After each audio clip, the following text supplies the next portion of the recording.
예, 이슈칼럼 시간이고요. 오늘은 미중산업경제연구소 조용찬 소장 함께합니다. 소장님 안녕하세요. 예, 안녕하십니까? 예, 일단은 뭐 미국에서의 시위는 계속되고 있는데 조금 잦아들고 있다라는 부분이 다행이다라고 이야기가 나오고 있습니다. 그리고 이제 대선이 코앞으로 다가왔다라고 해도 과언이 아닐 정도로 11월 이제 얼마 남지 않았는데 지지율들이 어때요, 지금? 네, 지난 주말 기준으로 해서 예. 바이든의 지지율은 52%로 트럼프보다 11%포인트 차로 앞서 있는데요. 미국 대선에서는 지지율보다는 누가 선거인단을 많이 확보하느냐가 승패를 가른다고 할 수가 있겠습니다. 전통적으로 공화당은 농촌 지역, 그리고 민주당은 도시에 지지 기반을 두고 있는데요. 이 때문에 캐스팅 보트를 쥔 경합주를 누가 차지하느냐가 대선의 열쇠가 될 수가 있습니다. 미국은 주별로 대통령 선거인단을 뽑는데요. 모두 538명 정도가 됩니다. 누구든 270명의 그 선거인단만 얻는다면 대통령이 되게 되는데요. 이 때문에 이번 대선의 경합주로 분류되고 있는 자주 표심을 바꿨던 펜실베니아, 미시간, 위스콘 같은 북부 3개 주, 그리고 노스캐롤라이나, 플로리다, 애리조나, 네브라스카 4개를 포함해서 모두 7개의 주가 되는데요. 그중에 핵심은 북부 3개 주죠. 펜실베니아, 미시간, 위스콘신 주가 이번 대선의 승패를 가를 핵심 경합주입니다. 2012년도에는 바락 오바마가 이 지역에서 승리를 하면서 대통령을 손에 쥐었고요. 4년 뒤인 2016년도에는 모두 예상을 뒤집고 트럼프가 근소한 차이로 선거인단을 확보하면서 승리를 낚았던 지역입니다. 대선이 지금 얼마 안 남았잖아요. 근데 이번 지금 소요 사태로 인해서 트럼프 대통령의 지지율이 좀 빠지고 있다라는 얘기들이 분석이 나오고 있고요. 결국엔 재선 가도에 빨간불이 적신호가 켜진 게 아닌가 뭐 이런 얘기들 나오는데 어떻게 보십니까? 네, 지금 현재 그 트럼프 입장에서는 매우 그 위험한 상황까지 몰리고 있는데요. 이 때문에 그 앞으로 북부 3개 주의 지지율 격차에서 바이든을 따라잡지 않고서는 대통령이 되기가 상당히 어려운 상황입니다. 트럼프가 북부 3개 주를 모두 잃게 된다면 다른 경합주 4곳이죠. 모두 승리를 한다고 하더라도 270표에 한참 못 미치는 260표 정도밖에 가져갈 수가 없게 되는데요.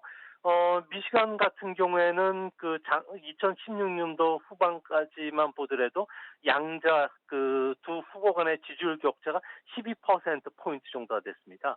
이 때문에 샤인 유권자 표를 이끌어내기 위해서 트럼프 같은 경우는 선정적인 대중 연설을 강화시켰는데요.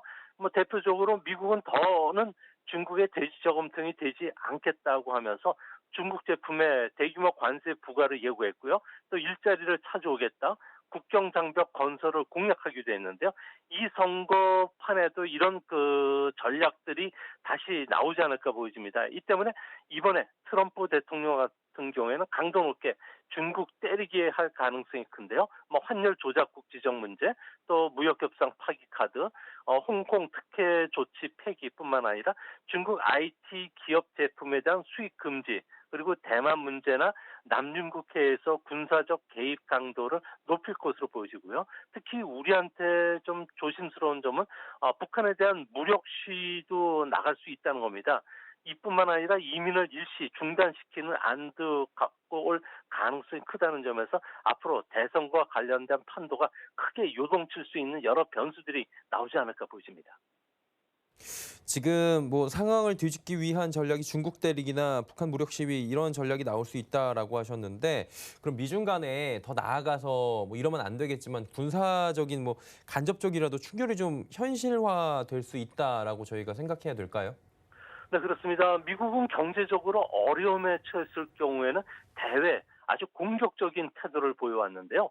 미국의 외교 정책을 보면은 대선이 있었던 해를 기준으로 했을 경우에 16번의 경우 13번의 각종 군사 분쟁에 개입을 했습니다.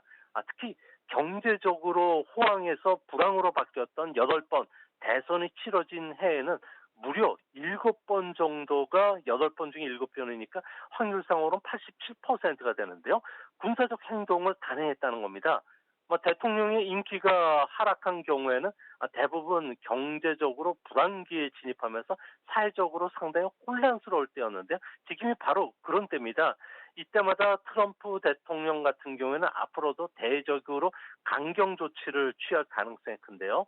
이 때문에 코로나로 인한 그 경제적 불황 또 대외적 말썽거리에 대해서는 아주 강경한 군사 행동이 나올 수 있는데 그게 바로 타켓이 북한이나 이란 그리고 중국이 될 가능성이 크고요. 특히 올해는 미국 같은 경우에는 중국의 패권 도전 자체를 용납하지 않겠다는 생각이 뚜렷합니다. 미국은 자신의 능력을 과시하기 위해서 군사적과 관련된 행동뿐만 아니라 목표 달성을 하기 위해서 뭐 군사적, 경제적 그 카드를 분명히 쓸 것으로 보여지는데요. 이 때문에 현재 올해 들어와서 남중국해에서 항행의 자유작전만 하더라도 올해 1월부터 4번이나 실시했고요. 또 우방국가의 군사적 훈련도 8번 정도 아주 이례적으로 많이 늘어나고 있다는 겁니다. 뭐 이는 중국이 해양법을 무시하고 인공섬에 시멘트를 부어서 자신의 그 영해로 선포했던 일이 때문에 그런데요. 때문에 앞으로 잘못된 일로 해서 얻은 이익을 포기하도록 뭐 군사적 경제적 압박은 앞으로 상당히 강해지지 않을까 생각이 됩니다. 예. 그리고 이제 FOMC를 좀 봐야 되는데 뭐 선물 보따리를 풀 것이냐 말 것이냐 이 부분에 대해서도 조금 이제 기대와 우려가 같이 있는 것 같긴 해요. 금리 전망담은 점도표도 지금 내놓을 방침으로 알려졌고요. 어때요? 소장님은 지금 예상 시나리오를 좀 갖고 계실 텐데 그 부분 좀 들어볼까요?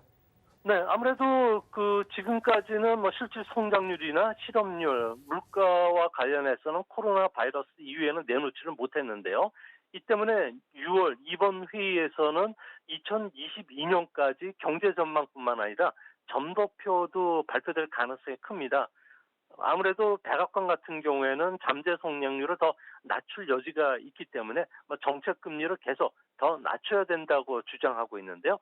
이 때문에 앞으로 마이너스 금리 정책 도입과 관련된 압박이 FRB에 좀 더 강해질 가능성이 크고요. 뭐 하지만 파월 의장 같은 경우에는 마이너스 금리와 관련해서는 뭐 효과가 확실치 않기 때문에 도입 생각이 없다는 쪽의 뉘앙스를 계속 줘왔는데요. 이번 회의에서는 아무래도 선물 보따리와 관련해서 주목해서 보셔야 될 변화는 아무래도 뭐 정책 금리의 유도 목표를 제로 금리를 하한선은 언제까지 계속할지 포워드 가이던스에서 분명히 밝혀지지 않을까 보여지고요. 뭐 현재 1%인 그 물가와 관련해서는 2% 목표 달성 때까지는 제로 금리를 계속 실시할 가능성을 언급할 것으로 보여집니다. 또 양적 완화와 관련해서는 뭐 지금까지 모호한 표현을 썼지만 앞으로는 뭐 자산 매입 대상이라든지 양도 구체적으로 명시할 것으로 보여지는데요. 이 때문에 FOMC 뒤에 파월 의장의 회견에서 금리 완화 정책과 관련된 계속 유지와 관련된 분명한 메시지가 전해진다면 뭐 주가는 틀림없이 호재로 작용할 가능성이 크지 않나 보여집니다. 그리고 지난 주말에는 실업률 서프라이즈가 나왔습니다. 뭐 지금 20%까지 대공황 이후에 최악이 될 것이다라는 부분에 대해서 반전 카드가 지금 나온 상황이잖아요.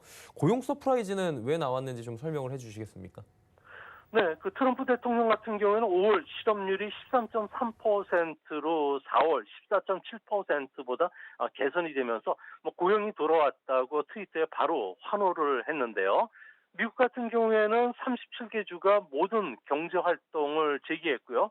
나머지 주들도 지금 재개를 앞두고 있는 상황이기 때문에 뭐 음식 업종 같은 경우에는 무려 137만 명이 회복이 됐고요. 소매 업종도 직원들을 재고용하기 시작을 했습니다. 하지만 좀 안으로 좀 더 내용을 들여다보면은 보이지 않는 실업이 증가했다는 점에 저도 놀라지 않을 수가 없는데요. 뭐 가정을 둔 그 여성들 같은 경우에는 복직을 포기하면서 노동 참여율이 1970년 이후에 미국이 가장 낮은 60%까지 떨어졌다는 겁니다. 5월 때 그 미국의 노동력 인구 같은 경우에는 1억 5,822만 명 정도가 되는데요. 3월에 비해서 3% 정도 되니까 490만 명 정도가 재취업을 포기한 상태입니다. 미국에서는 비경제 활동 인구 같은 경우에는 실업률에 포함되지 않는데요. 이 때문에 4월 달에도 비경제 활동 인구까지 포함하면은 현재 실질 실업률은 19% 정도가 됩니다. 대공황 수준까지 됐다는 거죠.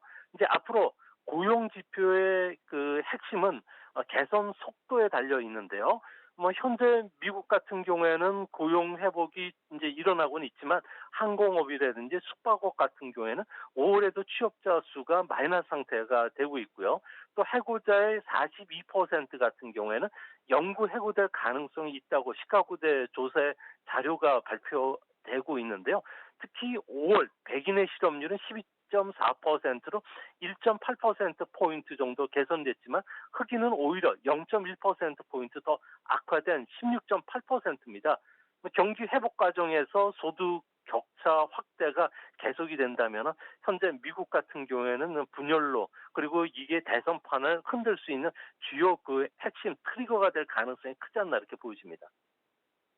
지금 경기 선행지표 잘 살펴보면 4월에 바닥 찍고 조금씩 올라오는 모습은 확실히 보여지면서 경기 회복도 시사되고 있습니다. 생각보다 많이 빠르다라는 얘기들이 있어요. 이 부분에 대해서는 좀 기대를 그래도 거는 분들이 많은 것 같은데 기대해봐도 되는 겁니까? 네, 뭐 글로벌 제조업 PMI 같은 경우에는 42.4로 빠르지는 않지만 분명히 개선이 되고 있습니다. 개선된 국가들이 전체 80% 정도가 되고 있는데요. 뭐 주가 반등에서 보듯이 주가 회복세가 뚜렷한 나라일수록 경기 회복 같은 경우에도 빨리 찾아오고 있는 그런 모습인데요. 이 때문에 PMI 지표로 보면은 코로나 쇼크가 발생한 2월 이후에 첫 반등세가 나왔고요. 특히 중국이나 덴마크 같은 경우는 50선을 넘었습니다. 뭐 다른 나라들도 하나둘 경기가 분명히 바닥치고 올라가는 그 모습이 뚜렷하고요. 이제 앞으로 경기 선행지수 역할을 해주고 있는 상간지표나 신규 수주 같은 경우에도 큰 폭으로 상승했다는 겁니다. 뭐 고용도 회복이 되고 있고요. 구매품 재고도 이제 기업들이 쌓기 시작할 정도로 앞으로 뭐 경기가 좋아진다는 것을 경영자들이 느끼기 시작했다는 겁니다. 특히 공급자 납기 같은 경우에도 기간이 이제 짧아지고 있는데요. 납기가 단축될 정도로 경영 활동이 정상화 단계를 밟고 있기 때문에 앞으로 경기와 관련해서는 분명히 빠르지는 않지만 회복이 되는 것은 분명해 보입니다. 그리고 이제 우리나라가 중요하잖아요. 우리나라 회복세 보이는지 지금 궁금한데 구체적으로 어떤 나라들의 경기 회복세 좀 뚜렷하다 이런 부분도 나왔을 것 같아요. 네, 국가별로 보면은 미국, 중국, 독일, 프랑스, 이탈리아 같은 경우에는 개선 움직임이 뚜렷하고요. 반면에 그 신흥국을 보면은 태국이나 베트남은 경기가 이제 바닥을 찍은 것으로 보여집니다. 하지만 우리나라, 일본, 대만 같은 경우에는 정체 내지 침체가 조금 길어지는 거 아닌가 하는 생각이 드는데요. 아무래도 중국뿐만 아니라 미국의 수입 수요가 여전히 그 회복되지를 못하고 있기 때문에 수출 의존 국가인 한국, 대만, 일본 같은 경우 회복이 늦어지는 것으로 보여집니다. 특히 선진국의 경기 회복이 조금 빠른데요. 이는 기축통화 국가이기 때문에 금융 완화를 단행한 이후에 내구재 소비라든지 설비 투자를 좀 자극시키기가 상당히 쉽다는 겁니다. 뭐 자동차 공장도 재가동이 들어가면서 또 많은 지역에서 경제 활동 재개 움직임을 보여주고 있다는 것도 이걸 뒷받침하고 있는데요. 다만 PMI 지표 같은 경우에는 전월 대비 비교를 묻는 지표입니다. 전년 대비가 아니라는 거죠. 이 때문에 질문 항목에 충실하게 답변하지 않는 기업들이 많게 되는데요. 이로 인해서 올 한 달 집계만 가지고 경기 바닥을 쳤다, 회복을 했다 단정 짓기는 상당히 어렵지만 분명한 것은 브라질과 같은 일부 신흥국을 제해놓고서는 경제 활동이 이제 활발해지고 있고요.